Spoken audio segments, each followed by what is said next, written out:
కన్నప్పలో అందరూ ఈగర్‌గా వెయిట్ చేస్తుంది 'ప్రభాస్' గారు, 'విష్ణు' గారు వీళ్ళతో పాటు 'మోహన్ బాబు' గారి రోల్ ఎలా ఉండబోతుందని చెప్పేసి. అంటే కరెక్ట్‌గా వాడుకుంటే ఇండియాలో టాప్ 5లో గాని, టాప్ 4లో ఉన్నా గాని టాప్ యాక్టర్ ఆయన కరెక్ట్‌గా వాడుకుంటే. అలాంటి ఆయన్ని ఎందుకో ఇండస్ట్రీ సరిగ్గా వాడుకోలేకపోయింది. అది ఓపెన్ ట్రూత్. అందరికీ తెలుసది. బట్ ఈ సినిమాలో ఆయన క్యారెక్టర్ ఎలా ఉండబోతుంది? ఎందుకంటే ఇంత స్పాన్‌లో తీస్తున్న సినిమాలో ఆయన క్యారెక్టర్ పక్కాగా హైలైట్ అవుద్ది. సో, ఆయన ఎలా చేశారు ఈ సినిమాలో? అంటే ఇది నటుడిగా ఆయనకి 50వ సంవత్సరం మోహన్ బాబు గారికి. 1975 నవంబర్ 22న ఆయన మొదటి సినిమా రిలీజ్ అయింది 'స్వర్గం నరకం' హీరోగా. సో ఇది 2025లో ఈ సినిమా ఏప్రిల్ 25న విడుదలవుతుంది. సో ఆయన స్వర్ణోత్సవ కానుకనండి ఈ సినిమా. ఆయన ఈ సినిమాలో మహాదేవ శాస్త్రి అనే పాత్ర చేశారు. సో ఆ పాత్రలో మోహన్ బాబు గారు తప్పితే ఇంకోటి ఎవరు చేయలేరు. అంటే ఒకటి ఆ పాత్రకు ఒక గాంభీర్యం ఉంటుంది, చిన్న అహంభావం ఉంటుంది, అహం బ్రహ్మోస్మి హ్మ్. అన్న ఒక భావంతో ఉంటుంది ఆ పాత్ర. అటువంటి పాత్ర మోహన్ బాబు గారు తప్పితే ఇంకెవరు చేయలేరు. తర్వాత ఆయన మాట్లాడే మాటలు, ఈరోజు ఒక తెలుగు మాట్లాడడం అనేది చాలామందికి కష్టమైపోతుంది. అంటే తప్పు కాదు, వాళ్ళెవరూ కూడా తెలుగు వాళ్ళు అయినప్పటికీ తెలుగు భాష నేర్చుకోవట్లా, తెలుగు భాష ప్రాక్టీస్ చేయట్లేదు. కానీ మోహన్ బాబు గారి సినిమాలో చెప్పిన డైలాగ్స్ డెఫినెట్గా అసలు నెక్స్ట్ లెవెల్లో ఉంటాయి. Super sir. సార్ కాస్త రైటర్స్ విషయానికొస్తే, ఇప్పుడు ఇండస్ట్రీలో రైటర్స్ నీడ్ చాలా ఉంది సార్. రైటర్స్ తగ్గిపోతున్నారు. రైటర్స్ అందరూ డైరెక్టర్స్ అవుతున్నారు. ఆ నీడ్ అయితే, ఆ వాక్యూమ్ అయితే అలాగే ఉంది. కానీ మరోవైపు పనిచేస్తున్న రైటర్లకి స్టార్డమ్ రావట్లేదు. వాళ్ళు సాటిస్ఫై అయ్యే రెమ్యునరేషన్ రావట్లేదు.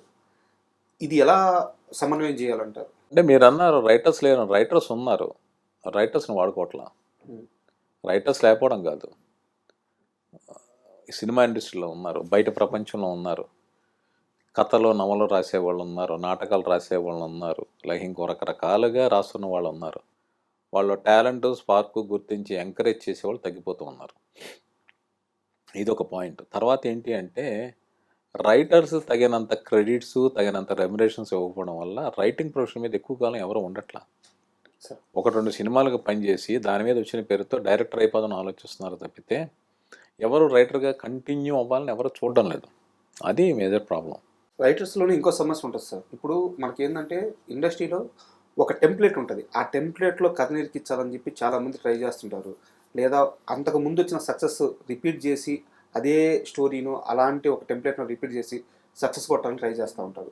ఈ క్రమంలో రైటర్స్ వచ్చిన తర్వాత లాగా పంచులు రాయి, కోనా వెంకట్లాగా కామెడీ రాయి, ఇలా కంపారిజన్స్ వస్తా ఉంటాయి. అంటే ఒక్కో రైటర్‌కి ఒక్కో యూనిక్ స్టైల్ ఉంటది. దాన్ని కాకుండా అలా గావాలి, ఇలా గావాలని అడిగినప్పుడు ఆ రైటర్స్ మీద ప్రెషర్ పడుద్ది. ఇలాంటి ఎక్స్‌పీరియన్స్ ఎప్పుడైనా ఫేస్ చేశారా? నేను ఎప్పుడు అలా ఫేస్ చేయలే. ఓకే. ఎందుకంటే నేను ఫలానా వాళ్ళు ఇప్పుడు త్రివిక్రమ్ గారిలా రాయాలంటే త్రివిక్రమ్ గారిని అడుగుతారు, కోన వెంకటంలో కోన వెంకట గారిని అడుగుతారు, నన్ను ఎందుకు అడుగుతారు? అంటే నాకైతే సెపరేట్ మార్క్ ఉందని కాదు, బట్ నా నుంచి ఇంకోటి ఏదో నేను రాయగలను, హ్మ్. చేయగలను అని పిలుస్తారు, డిస్కషన్స్ కావచ్చు, రైటింగ్ కావచ్చు. సో నేను అది ఇవ్వగలగాలి తప్పితే అంటే ఒక కంపారిజన్ ఉంటుంది. ఏంటి వాళ్ళంత బెస్ట్గా ఒక డైలాగ్ రాశారు, ఒక ఫిలాసఫీ అంత క్లుప్తంగా చెప్పారు, ఒక మంచి జోక్ వేశారు, అలా మనం ఏం చేయగలను ఆలోచించడం తప్పితే ఆ రకమైన కాంపిటీషన్ తప్పితే వాళ్ళని ఇమిటేట్ చేయడం అనేది ఎప్పుడూ ఉండదు. అంటే ఈ మధ్య వచ్చే చాలా సినిమాలు చూసుకున్నట్టయితే ఇంతకుముందు సినిమాల్లో లేనిదేంటంటే ఒక క్యారెక్టరైజేషను, ఉదాహరణకి ఫస్ట్ హాఫ్‌లో క్యారెక్టరైజేషను, దానికి తగ్గట్టు ఒక పాట, ఒక కామెడీ ట్రాకు ఇలా అంతా పెట్టుకొని సెకండ్ హాఫ్‌కి వచ్చేలేకే ఒరిజినల్ పాయింట్ మీదకెళ్తున్నారు. కథలో మెయిన్ పాయింట్ మీదకెళ్తున్నారు. ఇదివరకు సినిమా అంతా కథ ఉండేది.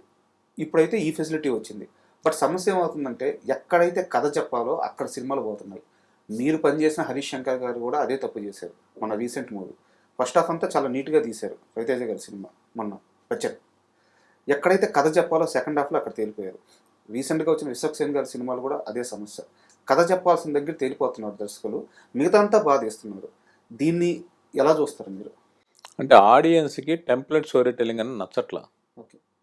అంటే ఫార్మాట్ ప్రకారం కథ చెప్పడం నచ్చట్లా. మీరు అన్న కథ దగ్గర ఎందుకు ఫెయిల్ అవుతున్నారంటే ఇప్పుడు మనకి ఏది బాగుండాలో దానికన్నా మిగిలిన సైడ్ డిషెస్ బాగున్నాయి అనుకోండి, అది సినిమా డిసప్పాయింట్ చేస్తుంది. కథని కథలా చెప్పుకుంటూ వెళ్ళిపోతున్నప్పుడు డిసప్పాయింట్ చేయదు. కథను లేటర్ అని చెప్పడం కాదు, కథని బిగినింగ్ నుంచి చెప్పుకుంటూ వెళ్తే ఆ కథకి ఏది అవసరమో అవన్నీ యాడ్ చేస్తే ఆడియన్స్ ఎంటర్టైన్ అవుతారు. ప్రసాద్ గారు, మీ వ్యక్తిగత జీవితం విషయానికొస్తే చాలా ఉన్నతమైన కుటుంబంలో జన్మించారు. ఫైనాన్షియల్‌గా, ఆర్థికంగా బాగా బలమైన కుటుంబంలో జన్మించారు. తర్వాత ఏదో ఫైనాన్షియల్ క్రైసిస్. చాలా పేదరికం అనుభవించాల్సొచ్చింది. తర్వాత కాలంలో జర్నలిస్ట్‌గా, రచయితగా ఎదిగారు. ఒక్కసారి మీ బ్యాక్‌గ్రౌండ్ నుంచి, ఫ్యామిలీ బ్యాక్‌గ్రౌండ్ గురించి మీ కుటుంబ నేపథ్యం గురించి కాస్త చెప్తారు? నేను అనంతపురంలో పుట్టాను. విజయవాడ తాడేపల్లిలో చదువుకున్నాను. మా నాన్నగారు తోట రామారావు గారు. నేను తాడేపల్లిగూడెంలో డిగ్రీ వరకు చదువుకున్నాను. సో, చిన్నప్పుడు చాలా కంఫర్టబుల్, రిచ్ లైఫ్ లీడ్ చేసాం. మధ్యలో కొంతకాలం నేనేవో కొంత క్రైసిస్ ఫేస్ చేశాను. బట్ నేను మీకు ఇందాక చెప్పిన ఇంటర్మీడియట్ నుంచి నేను డబ్బులు సంపాదించడం మొదలుపెట్టాను. ఆ తర్వాత లైఫ్‌లో రకరకాల ఎత్తుపల్లాలు అవన్నీ సహజం. బట్ అవన్నీ దాటుకుంటూ ఇంతకాలం నా ప్రయాణం సాగింది. ఇక నా కుటుంబం విషయానికొస్తే నా భార్య గీత, నా భార్య నా లైఫ్ పార్ట్నర్ కాదు, నా సోల్‌మేట్. మేమిద్దరం ఒకేలా ఆలోచిస్తాం, ఒకేలా రెస్పాండ్ అవుతాం. సో, అంత వేవ్ లెంగ్త్‌లో మేమిద్దరం కలిసి బతుకుతాం. నాకు ఇద్దరు అమ్మాయిలు, పెద్దమ్మాయి శ్రావ్య, అల్లుడు పార్థసారథి, వాళ్ళిద్దరికి ఒక బాబు రుద్ర. ఓకే. అలాగే రెండో అమ్మాయి మనోజ్ఞ, అల్లుడు సాయికృష్ణ, ఒక పాప నిహిర. ఇది మా ఫ్యామిలీ. మీరు రైటర్గా చాలా సినిమాలకు పనిచేశారు. మీరు కెరీర్లో హైయెస్ట్గా అందుకున్న పారితోషికం ఎంత, తక్కువగా అందుకున్న పారితోషికం ఎంత? అంటే ఈ క్వశ్చన్ ఎందుకు అడుగుతున్నానంటే, మీరు 2010 కెరీర్ పీక్స్లో ఉన్న తర్వాతే మీ హెల్త్ ప్రాబ్లం వచ్చింది.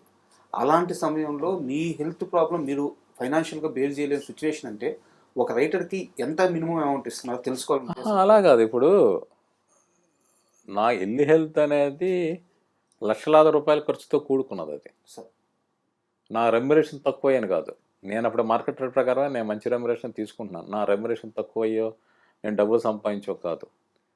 నా అప్పటి నా స్థాయికి మించి, నా సంపాదనని మించిన ఖర్చు లేక అది ఇబ్బంది. అది అంతే, దానివల్ల కాదు. అంటే ఎంత మీరు చెప్పగలిగితే చెప్పండి.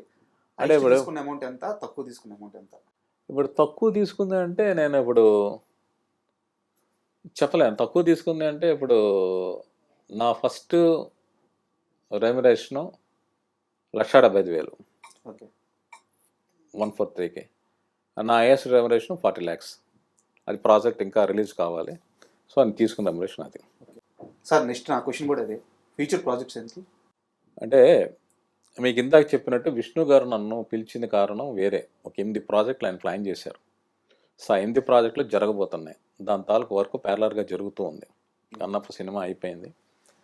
అలాగే ఆయన చాలా భారీ ఎత్తు ప్రాజెక్టులు ఒక నిర్మాతగా ప్లాన్ చేశారు.